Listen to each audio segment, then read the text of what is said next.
जरा हिम्मत है केतारी खाए के, दांत मजबूत रहते तो खाते, नहीं तो ललचते, नहीं तो फिर वह पेरल का सरवतवा पीते 10 रुपये 20 रुपये गिलास। ये तो हमारे को दांत मजबूत है कि मारो एकदम।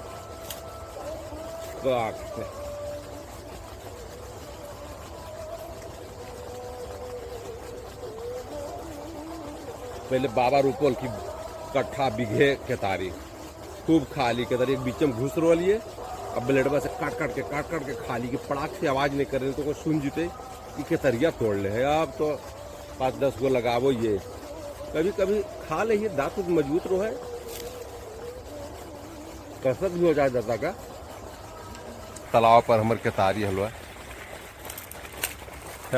तोड़ाइए के खा गलो कर, कोई बात नहीं,